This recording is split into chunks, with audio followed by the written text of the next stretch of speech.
दोस्तों, स्वागत है आपका हमारे चैनल में। अगर अब तक आपने इस चैनल को सब्सक्राइब नहीं किया है तो प्लीज़ सब्सक्राइब कर लीजिए। आज की कहानी जो है वह कई भागों में होने वाली है। उसका नाम है मेरी आरुषि। उसका आज पहला भाग है, पार्ट 1। अमितेश कुमार शिमला के लिए जोसेफिन कैफ़े में कोने की टेबल पर बैठा कॉफ़ी एंजॉय कर रहा था। लंबे छरहरे शरीर वाला वह सांवला सा लड़का पेशे से एक पेंटर है। उम्र यही कोई 30 के आसपास की होगी। इंस्टाग्राम पर उसके फॉलोअर्स की एक लंबी चौड़ी लिस्ट भी है। कैफ़े में लोगों का आना जाना लगा हुआ था। सब अपने आप में बिजी थे। तभी अमितेश की नज़र अभी अभी अंदर आए एक जोड़े पर टिक गई। प्रेमी अपनी प्रेमिका से उम्र में काफ़ी छोटा लग रहा था, लेकिन हरकतों से पूरा अनुभवी लगा। साथ चल रही युवती हाथ उठाकर अपने ढीले हो गए हेयर स्टाइल को ठीक करने लगी कि तभी लड़के ने दोनों बाहों से उसकी कमर घेर ली।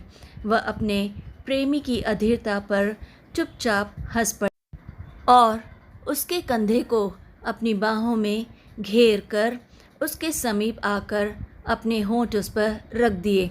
इस खेल में उसके बाल खुलकर पीठ पर जैसे बिखर गए।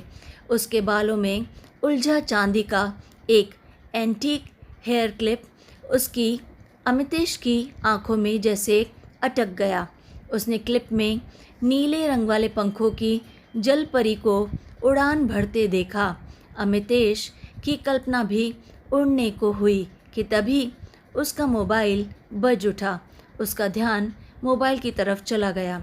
स्क्रीन पर ड्राइवर का नंबर फ्लैश हुआ। वह खुद में मुस्कुराया, यानी सफ़र को आगे बढ़ाने का समय आ गया और वह कैफ़े से उठ खड़ा हुआ। अमितेश को शिमला से 260 किलोमीटर आगे कल्पा जाना था। उसे कल्पा की एक धनी और प्रतिष्ठित महिला प्रमिला राजशेखर ठाकुर ने अपनी नातिन का पोर्ट्रेट बनाने के लिए इनवाइट किया है।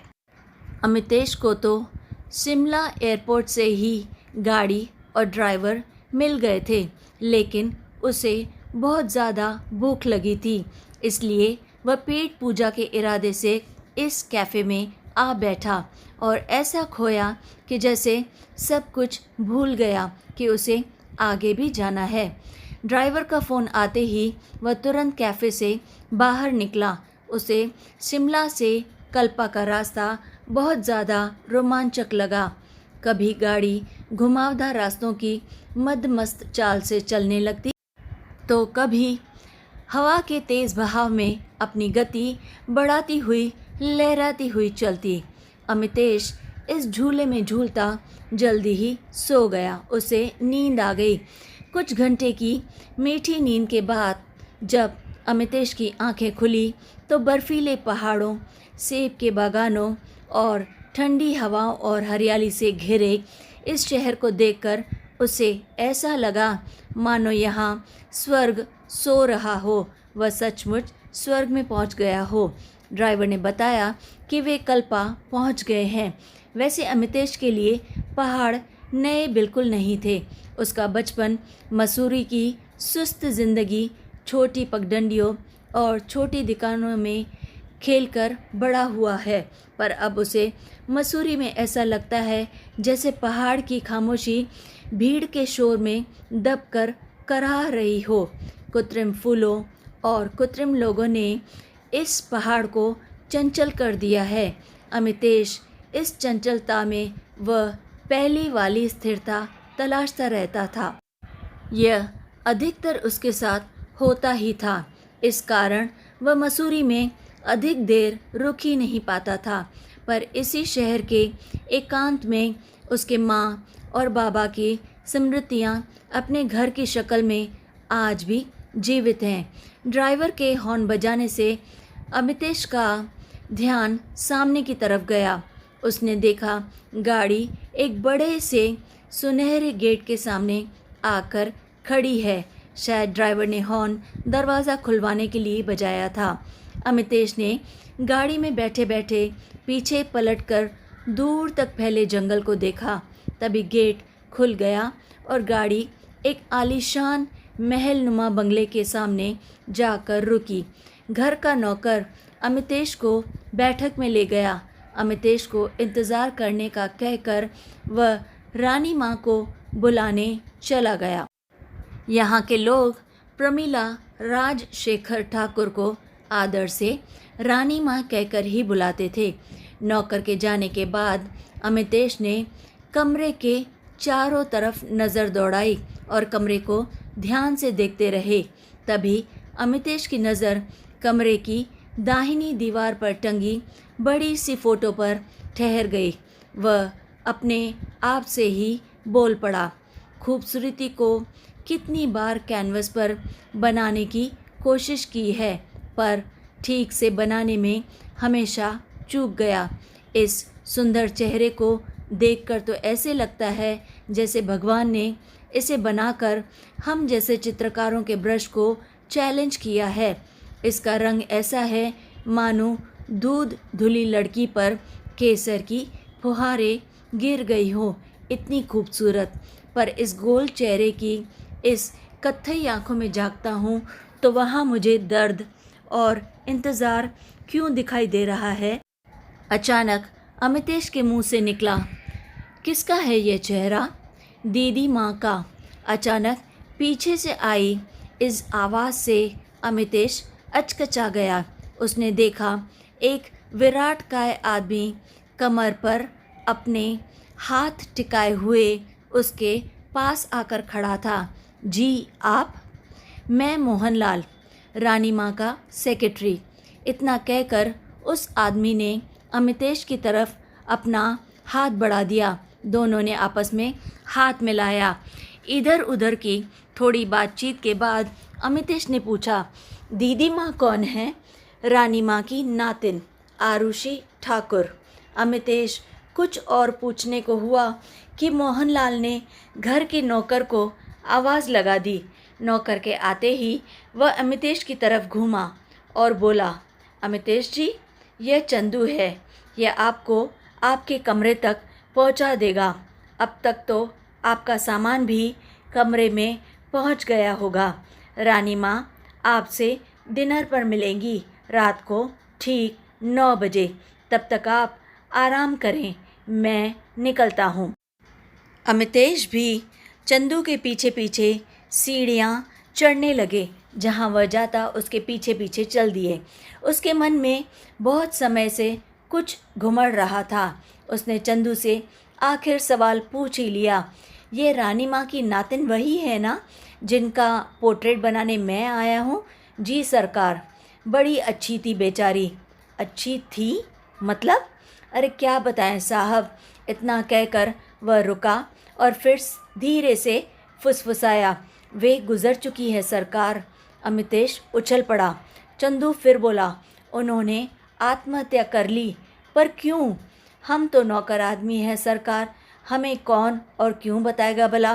पर हाँ, पुलिस वालों ने अभी केस पूरी तरह से बंद नहीं किया है, अभी जांच पड़ताल शुरू ही है। कुछ लोग तो मर्डर की बात भी करते हैं। कमरे के पास पहुंचकर वो और धीरे से बोला, आप भी सावधान रहना सरकार। मैं किससे सावधान रहूं? इस घर में दीदी माँ की आत्मा भटकती है, मैंने भी कई बार देखा है। क्या बकवास कर रहे हो? आत्मा वात्मा कुछ नहीं होती है, समझे? जवान लड़की की अकाल मौत है साहब, उसकी रूह प्यासी है, ऐसे थोड़े ही ना शांत होगी। आप मत मानो, क्या फ़र्क पड़ता है, बताना हमारा फ़र्ज़ था। बाकी जैसी आपकी इच्छा और आपका नसीब। कमरे में घुसकर चंदू ने लाइट का स्विच दबाया पर बल्ब नहीं जला। फिर बोला, साहब फ्यूज़ की कुछ प्रॉब्लम होगी, आप यहीं पर रुकिए, मैं नीचे जाकर चेक करके आता हूँ और मैं अभी ठीक करके आता हूँ, आप तब तक अंदर बैठें। चंदू के नीचे जाते ही अमितेश कमरे में आ गया। बालकनी का दरवाज़ा सामने खुला हुआ था। पहाड़ों में अंधेरा जल्दी हो जाता है, लेकिन पूर्णिमा होने के कारण थोड़ी ही देर में कमरे के अंधेरे को चांद की दूधिया रोशनी ने जैसे खुद ही ढक दिया था। बिस्तर देखते ही अमितेश को अपनी थकावट का अनुभव हुआ। अगले ही पल वह बिस्तर पर औंधा गिर पड़ा और शायद सोने लगा। उसकी आंखें बंद होने को हुई कि यकायक उसे कमरे में किसी के होने का एहसास हुआ। बिस्तर पर पड़े पड़े ही उसने अपनी गर्दन बालकनी की तरफ घुमा दी। वहाँ नज़र पड़ते ही कल्पा की कंपकपाती ठंड में भी अमितेश का पूरा शरीर पसीने से जैसे भीग गया। अमितेश ने जिस लड़की की अकाल मृत्यु का समाचार अभी कुछ देर पहले सुना था, वह उसके सामने खड़ी थी। उसे लगा कि जैसे उसका सारा शरीर सुन्न पड़ गया हो। शरीर के किसी अंग में कोई हरकत नहीं हुई, पर आंखें वहाँ खड़ी लड़की की आंखों से जैसे बंद गई। तभी पूरा कमरा रोशनी से नहा गया। अचानक आई बिजली के कारण अमितेश की आंखें एक पल को जैसे मूंद गई और जब खुली तो वह वहाँ नहीं थी, कहीं नहीं। अमितेश बिस्तर पर पड़ा कुछ देर सोचता रहा और फिर उसकी आंख लग गई। 9 बजने के कुछ देर पहले अमितेश की आंख अपने आप खुली और वह जल्दी जल्दी तैयार होकर वह नीचे डाइनिंग टेबल पर पहुंचा। मोहन उसे डाइनिंग एरिया के दरवाजे पर ही मिल गया। वह उससे कुछ पूछने को हुआ कि सामने से 70-75 वर्ष की एक आकर्षक महिला आती हुई दिखाई पड़ी। उसके रौब से अमितेश समझ गया कि वही प्रमिला राजशेखर ठाकुर हैं, यानी यहाँ की रानी माँ। अमितेश के अभिवादन के उत्तर में उन्होंने केवल हल्का सा सिर हिलाया और बैठने का इशारा किया। Welcome to hell my dear, पर यहाँ परियां रहती हैं। यह बात अमितेश के सामने बैठी एक औरत ने हंसते हुए कही थी। अमितेश ने सामने बैठी उस औरत को गौर से देखा और अंदाज़ा लगाने की कोशिश की कि वह कौन थी। उसका चेहरा जाना पहचाना सा लगा। उसकी उम्र 45-50 के बीच की रही होगी। उसका नाक नक्श तो रानी माँ से एकदम मेल खा रहा था, पर रंग कुछ दबा हुआ लगा। शायद इसी दबे रंग को उभारने के प्रयास में मेकअप की इतनी मोटी परत चढ़ाई गई थी चेहरे पर। ये छोटी माँ है, उनसे मोहनलाल ने परिचय करा दिया। इस बात पर वह औरत गुस्से में लाल हो गई। बोली, मैं कोई माँ वाँ नहीं हूँ, समझे? ऐसे इंट्रोडक्शन तुम अपनी रानी माँ और दीदी माँ के लिए ही करना, समझे? मेरे लिए बिल्कुल नहीं। फिर उसने अमितेश की तरफ मुंह घुमाया और उसकी तरफ हाथ बढ़ाकर बोली, नाइस मीटिंग यू, कॉल मी सुपर्णा। वैसे भी तुम्हारी उम्र के तो मेरे ढेरों दोस्त हैं और तुम भी हमारी उम्र के हो। अमितेश ने मुस्कुराते हुए उसके बढ़े हुए हाथों को थाम लिया। तभी रानी माँ ने गंभीर आवाज़ में कहा, अमितेश, ये हैं सुजीत वर्मा, सुपर्णा के हस्बैंड। इस बार अपनी माँ की बात को काटते हुए सुपर्णा ने ही कहा, एक्स हस्बैंड। रानी माँ बूढ़ी हो रही हैं। वे यह बताना भूल गई कि कई साल पहले हम अलग हो चुके हैं। हाँ हाँ, रानी माँ ठहराव के साथ बोली। Hello mister Amitesh. सुजीत वर्मा ने माँ बेटी के इस शीत युद्ध से अमितेश की रक्षा की और अपना हाथ आगे बढ़ा दिया। अमितेश ने भी मुस्कुराकर उनके अभिवादन का उत्तर दिया। उनके रूप रंग पर ध्यान दें तो सुपर्णा के साथ उनकी जोड़ी बिल्कुल बेमेल ही लगेगी। अचानक पीछे से एक मीठी आवाज़ आई और अमितेश को ऐसे लगा जैसे दूर किसी मंदिर में घंटियां बज रही हों। सॉरी नानी माँ, मुझे आने में ज़रा सी लेट हो गई। आज हैंडीक्राफ्ट का कंसाइनमेंट पेरिस भेजना था, बस इसलिए थोड़ी सी देर हो गई। सभी के साथ अमितेश की आंखें भी उस ओर घूमी। उसके बाद किस किस ने क्या क्या कहा अमितेश ने शायद कुछ भी नहीं सुना। उस लड़की पर नज़र पड़ते ही अमितेश बुरी तरह से हैरान रह गया।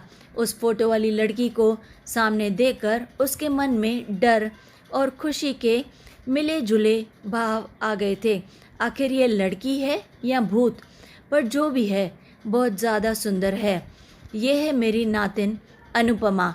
रानी माँ ज़रूर कुछ और कहती, लेकिन उसी समय मोहन ने उन्हें लैंडलाइन पर आए फ़ोन के बारे में बताया।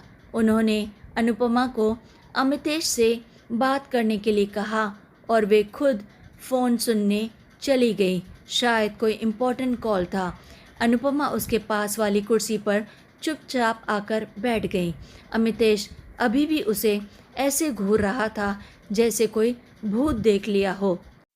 वह धीरे से बोली, हाय, मैं अनुपमा, आप जिंदा हैं?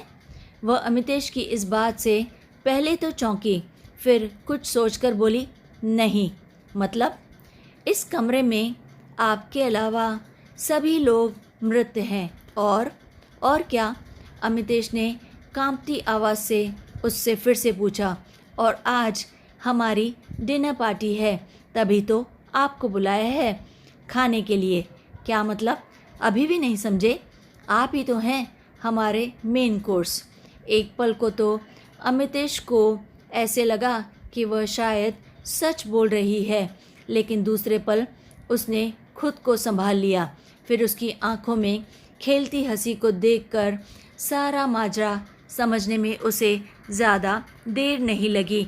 वह समझ गया कि वह उसके साथ मजाक कर रही है। बोला, हाँ भाई हाँ, आप उड़ा लीजिए मेरा मजाक, पर आज जो मेरे साथ हुआ है ना, उससे तो एक अच्छा खासा आदमी भी पूरी तरह से पागल हो जाएगा। मैं तो फिर भी नॉर्मल हूँ अब तक। कुछ देर पहले जिस लड़की को मृत बताया गया, वह बालकनी में टंगी मुझे डराने आ गई। मैं थोड़ा सामान्य हुआ कि पता चला मैडम तो जिंदा है। इस बात पर अनुपमा ज़ोर से हंस पड़ी। बोली, मुझे आपके आने का पता नहीं था कि आप उस कमरे में हैं। उस बालकनी में सीढ़ियाँ हैं, मैं कभी कभी उस सीढ़ियों से आया जाया करती हूँ और देर हो जाने पर उन्हीं का इस्तेमाल करती हूँ। सॉरी, मेरा इरादा आपको डराने का बिल्कुल भी नहीं था। इट्स ओके, मैं समझ सकता हूँ। अमितेश धीरे से फुसफुसाया। अरे स्टार्टर्स कहाँ हैं? रानी माँ ने फ़ोन रखते ही कहा। अब सुपर्णा को बात करने का मौका मिल ही गया तो उसने मुंह बनाकर जवाब दिया। जहाँ घर की बड़ी मालकिन काम में व्यस्त थी, वही छोटी मालकिन फ्लर्ट करने में बिजी थी। हम तो यहीं पर बैठते हैं, हमारी कौन सुनता है भला? अनुपमा का मुंह सफ़ेद पड़ गया। इस बात से सुपर्णा और अनुपमा के बीच का मनमुटाव भी अमितेश के सामने आ ही गया कि दोनों में शायद सब कुछ ठीक नहीं है। पर रानी माँ ने कुछ नहीं कहा। नौकरों ने स्टार्टर सर्व करना शुरू कर दिया। आप रियलिस्टिक आर्ट बनाते हैं? सुजीत ने वहाँ छाई चुप्पी को तोड़ा। जी, मैं आर्टिस्टिक ही हूँ। फिर रानी माँ ने तुरंत कहा, तुम तो शायद ये अच्छे से जानते होंगे कि एक समान चेहरा और एक ही कद काठी होते हुए भी जुड़वा बच्चों में कुछ असमानता होती ही है। चेहरे की यह असमानता क्या आप अपनी पेंटिंग में उतार लेंगे? जी बिल्कुल, क्यों नहीं, अगर वह चेहरा आपके सामने ना हो फिर भी। अमितेश अचानक से चौंका। मैं कुछ समझा नहीं। रानी माँ ने एक लंबी सांस ली और फिर बोली, आपको अनुपमा और उसकी जुड़वा बहन आरुषि की पोर्ट्रेट बनानी है एक साथ? दोनों की पोर्ट्रेट अलग अलग बनानी है या एक साथ? एक साथ। ठीक है, हो जाएगा रानी माँ। पर अमितेश, एक परेशानी है, मुझे आपको बतानी है। इस बार रानी माँ की आवाज़ धीमी थी। कैसी परेशानी रानी माँ? आरुषि अब इस दुनिया में नहीं है। उसने 2 महीने पहले इसी घर में आत्महत्या कर ली थी। एक हाथ में सिगरेट और दूसरे हाथ में ब्रश लेकर अमितेश कभी कैनवस को घूरता तो कभी टेरेस के दरवाजे को। आज से पोर्ट्रेट का काम शुरू होना है, पर अनुपमा अभी तक वहाँ पर नहीं आई है।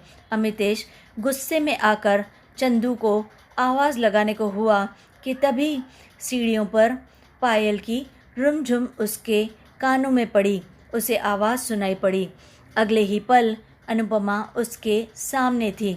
इससे पहले कि अमितेश कुछ पूछता वह बोली, सॉरी सॉरी, तैयार होने में थोड़ी सी देर हो गई। अमितेश ने लाल पाड़ की ढाकाई सफ़ेद साड़ी में लिपटी अनुपमा के माथे पर लाल बिंदी और कमर तक झूलते लंबे बालों को देखा और ऐसे देखा जैसे देखता ही रह गया। एक पल को उसकी आंखें उस मूर्तिमान रत्न की चमक से चौंधिया गई थी। वह संकोच में पड़ गया कि क्या वह इस खूबसूरती को अपने कैनवास पर उतार पाएगा। अमितेश को अपनी तरफ यों देखता देखकर अनुपमा थोड़ी सी बेचैन हो गई। बोली, मुझे कहाँ बैठना है? अमितेश ने जल्दी से खुद को संभाला और सामने पड़ी कुर्सी की तरफ इशारा कर दिया। वह चुपचाप वहीं बैठ गई। अमितेश ने अपना काम शुरू कर दिया। वे दोनों चुप हो गए और उनके बीच की खामोशियाँ अब बोलने लगी थी। तभी अमितेश ने अनुपमा के गाल पर पसीने की एक बूंद के आर पार जाती सूरज की किरण को देखा। उसे ऐसा लगा जैसे भोर उसके सामने स्त्री के रूप में आकर बैठी हो। वह बोल पड़ा, आरुषि। अनुपमा चौंक पड़ी। जी? अमितेश बोला, कोई याद आ गया? अनुपमा ने उससे फिर से पूछा, कोई बहुत अपना? शायद, हो सकता है, पर गर्लफ्रेंड? पता नहीं। अनुपमा की इस बात पर अमितेश ने कुछ ध्यान से सोचा और फिर बोला, कुछ कह नहीं सकता। उसके और मेरे बीच अभी बहुत सारी खाली जगह हैं, इसलिए मैं जज नहीं कर पा रहा हूँ। आप तो जानती हैं कि खाली जगहें अनकही बातों की तरह होती हैं, जो जितना बाकी रह जाती हैं। तो अभी हमारे रिश्ते के बारे में बस इतना कह सकता हूँ कि इट्स कॉम्प्लिकेटेड, बस, और कुछ नहीं। इतना कहकर वह अचानक चुप हो गई। शायद कुछ बोलना नहीं चाहती थी। अमितेश की गर्लफ्रेंड वाली बात उसे शायद अच्छी नहीं लगी। अपने मन की इस छोटी सी कमज़ोरी का कारण समझने की कोशिश में लगी अनुपमा को अमितेश ने अचानक से टोका, मेरे बारे में तो सब कुछ जान लिया आपने, अब कुछ अपने बारे में भी बताइए।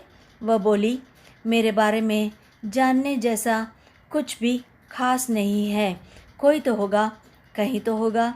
अमितेश कुर्सी खींचकर उसके बगल में आकर बैठ गया, जैसे अब वह सब कुछ उसे बताने वाली थी। अभिजीत, आपका? मेरा फियांसे। अच्छा, तो हाँ, हमारी सगाई हो चुकी है। अब तक तो शादी भी हो जाती अगर वह हादसा नहीं होता। इसका मतलब वह हादसा आपकी सगाई में हुआ था? नहीं, यह हादसा सगाई के बिल्कुल दूसरे दिन हुआ था, यानी एक दिन के बाद। दरअसल आरुषि और पापा मेरी शादी के लिए आए थे। सगाई के 10 दिन बाद शादी की डेट फिक्स थी, लेकिन उसके पहले ही आरुषि ने इतना बड़ा कदम उठा लिया कि हम सब परेशान हो गए। इस दुख ने हम सभी को तोड़ दिया, इसलिए शादी को लगभग 1 साल के लिए पोस्टपोन कर दिया गया था। यह अच्छा हुआ।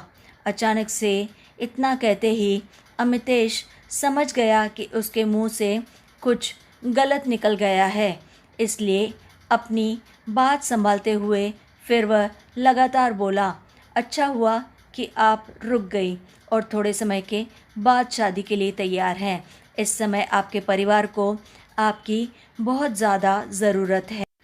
सूना घर इस दर्द को कभी भरने नहीं देता। यह दर्द तो अब शायद ही भरे हमारी ज़िंदगी से तो कभी नहीं जाएगा। हम इंसान मूव ऑन के फीचर के साथ इस दुनिया में आए हैं, इसलिए समय के साथ एक दिन आगे तो बढ़ना ही होता है। यादों को सहेज कर केवल दर्द को जाने देना ही जीवन है। अमितेश ने उसे समझाया। हाँ, वो तो मैं समझती हूँ, पर तब क्या करें जब मन में एक काश हो।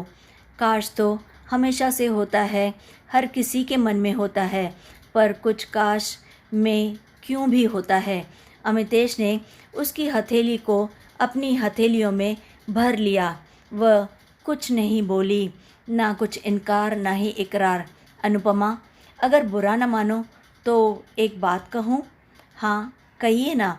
आरुषि ने यह कदम क्यों उठाया होगा? तुम्हें कुछ तो पता होगा। इस क्यों का जवाब हम सब ढूंढ रहे हैं। इनफैक्ट हम तो इसे एक्सीडेंट मानकर चल रहे थे, पर फिर नानी माँ ने बताया कि उन्होंने उसे कूदते हुए खुद देखा था, इसलिए हमें पता चला कि ये एक्सीडेंट नहीं बल्कि आत्महत्या है। अभी पुलिस की जांच पड़ताल भी चल रही है। जो हम ना जान पाए शायद वे जान लें। पर उसने तुमसे कुछ तो कहा होगा, आखिर तुम उसकी बहन हो। हम क्लोज नहीं थे। माँ पापा के डाइवोर्स के बाद वह पापा के साथ रहने चली गई थी। बचपन में हम छुट्टियों में ज़रूर मिलते थे, पर आपस में ज़्यादा क्लोज नहीं थे। और लेकिन बड़े होने पर वह भी काफ़ी कम हो गया, इसलिए हमारा वह बहनों वाला बॉन्ड कभी बन ही नहीं पाया था। हम आपस में क्लोज बिल्कुल नहीं थे। वैसे मुझे वह नानी माँ के बहुत क्लोज लगती थी, लेकिन इस हादसे के बाद लगता है जैसे वह सभी के लिए केवल एक अजनबी थी जिसे कोई नहीं पहचानता था। पर एक बात बताऊं, आप उसके लिए अजनबी नहीं थे। अमितेश को कुछ समझ ही नहीं आया। बोला, पर मैं तो उनसे कभी मिला ही नहीं था, फिर वो मुझे कैसे पहचानती थी? वह मुस्कुराई और बोली, आरुषि एक पेंटर और आपकी बहुत बड़ी फ़ैन थी। आपको शायद पता ना हो, पर वह तो आपको इंस्टाग्राम पर भी फॉलो करती थी और आपकी हर एक पिक को लाइक करती थी। आपके बारे में नानी माँ को उसी ने बताया था। ओह, काश हम मिल पाते। अनुपमा ने अपनी कत्थई आंखें अमितेश की काली आंखों पर टिकाई और बोली, काश कि आप उसे ढूंढ लेते। जी, क्या कहा आपने? अमितेश की बात का जवाब अनुपमा दिए बिना वहाँ से अचानक से उठकर खड़ी हो गई। उसे यूं खड़ा होते देख अमितेश भी चौंक कर खड़ा हो गया। वह बोली, अब मैं चलती हूँ। क्यों? क्यों क्या? मैं थक गई हूँ, आप भी आराम करें। डिनर पर मिलते हैं फिर नीचे डाइनिंग टेबल पर। वह चलने को हुई कि अमितेश बोला, आज का काम तो देख कर जाइए, आपको भी तो पता चले कि हम कैसे पेंटिंग करते हैं। मैं देख तो लूँगी, पर मुझे कहाँ कुछ ये सब समझ में आता है। समझने के लिए इतना काफ़ी है। अमितेश की इस बात से उसकी होठों पर मीठी मुस्कान खिल गई। वह पोर्ट्रेट देखने लगी। अमितेश की तरफ उसकी पीठ थी। उसे पता ही नहीं चला अमितेश कब उसके ठीक पीछे आकर खड़ा हो गया। वह उसके इतना करीब था कि उसे महसूस कर सकता था। जब उसके उड़ते बाल अमितेश के बदन को छूते, वह जैसे सिहर उठता। अचानक वह बोली, तुम ये पोर्ट्रेट देवदार के जंगलों में बनाओ। तुम्हारी कला को महलों में नहीं बल्कि जंगलों में जीवन मिलेगा। तुम्हें तो मुक्ति पसंद है ना अमितेश? अनुपमा ने उसका नाम ऐसे लिया जैसे बरसों से लेती आ रही हो। अमितेश थोड़ा सा हैरान हो गया। कुछ ही मिनटों में इतना बड़ा परिवर्तन अमितेश की समझ से बिल्कुल परे था। उसकी आवाज़ भी उसे अलग लगी। वह फिर बोली, तुम तो मुझसे अधिक जानते हो। कैनवस और चित्रकार का संबंध प्रेमी और प्रेमिका के जैसे होता है, इसलिए उनकी यात्रा लंबी नहीं बल्कि ज़्यादा गहरी होती है। वह लगातार बोले जा रही थी, ऐसे रूहानी संबंध को जुड़ने के लिए खुला आकाश चाहिए। अमितेश सोच में पड़ गया, क्या है ये लड़की, इसे समझना इतना मुश्किल क्यों हो रहा है भला। यह सब बोलकर वह अचानक से पलटी। खुद को अमितेश के इतना करीब देखकर वह झिझकी बिल्कुल नहीं, बल्कि उसकी तेज नज़रों से अमितेश सहम कर ज़रा सा पीछे हट गया। वह बोली, आई होप तुम्हें बुरा नहीं लगा होगा। किस बात का बुरा लगेगा? एक तो तुम्हें तुम बुलाने का, और दूसरा पेंटिंग के बारे में जो मैंने बोला उस बारे में। बिल्कुल भी नहीं, वह तो तुम्हारी सच्ची राय थी। आपकी बात बिल्कुल ठीक है, तुम भी मुझे तुम बुला सकते हो, आप बोलने की बिल्कुल ज़रूरत नहीं है।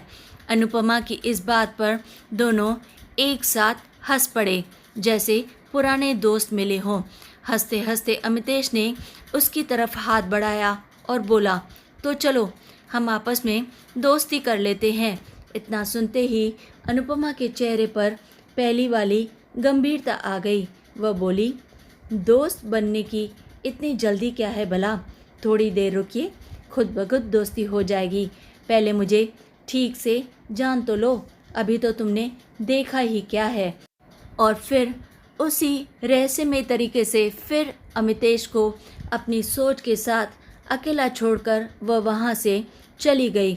अमितेश को ऐसा लगा जैसे वह पल भर पहले वाली अनुपमा ना होकर कोई और हो। लेकिन कौन?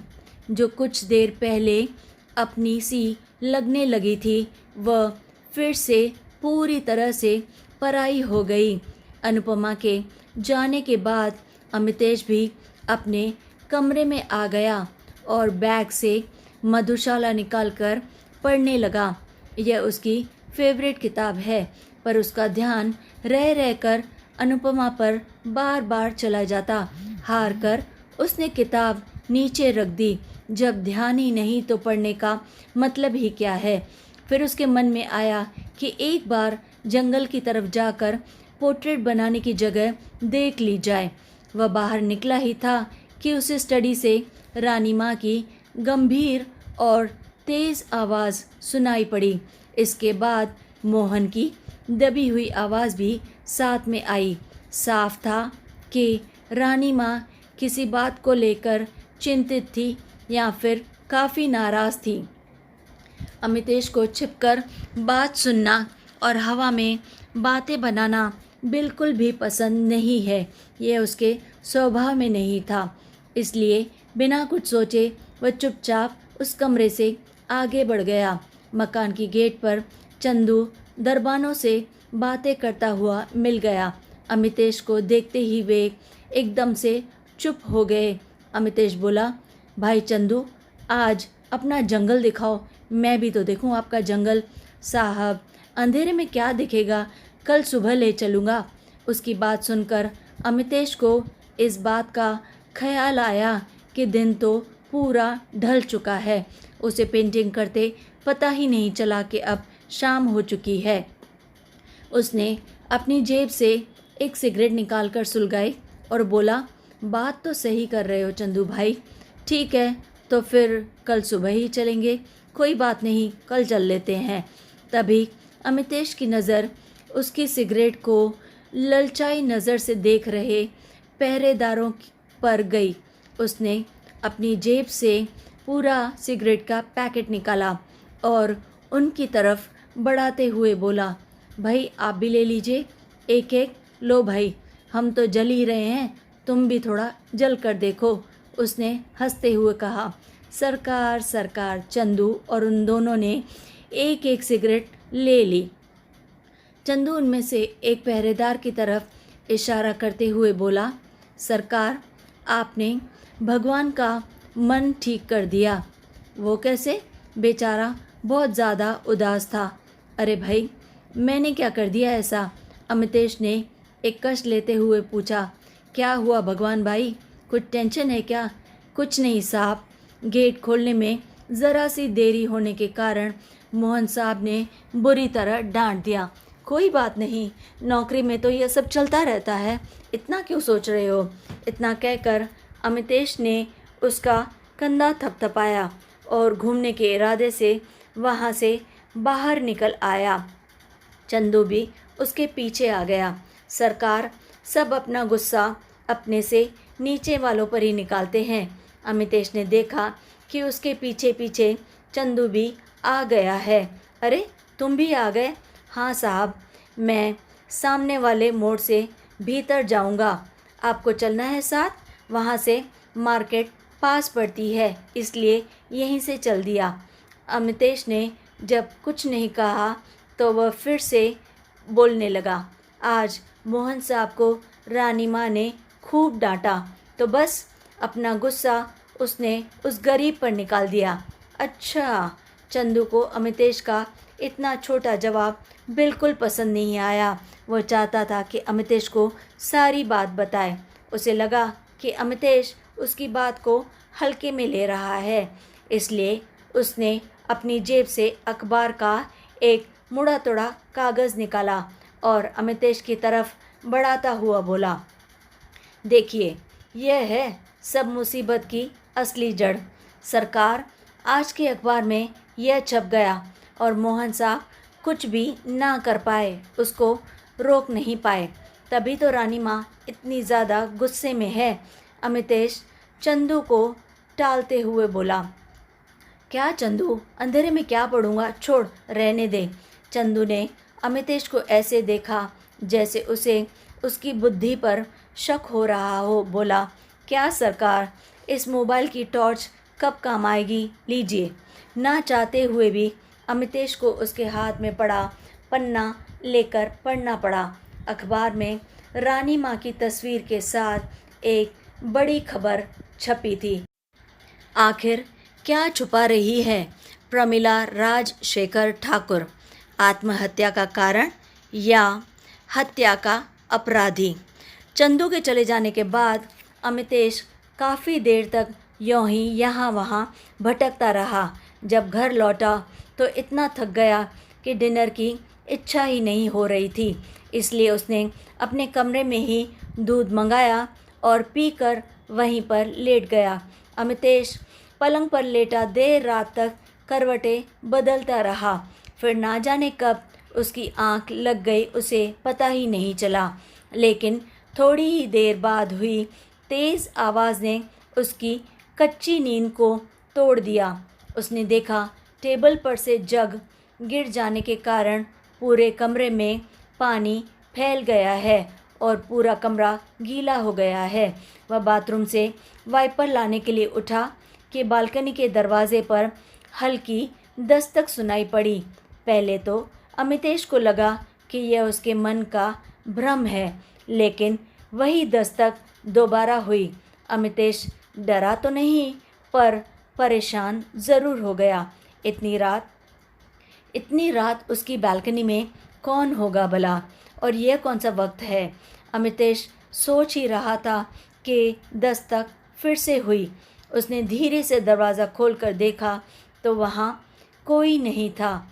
तभी उसे नीचे से किसी के बोलने की आवाज़ सुनाई दी।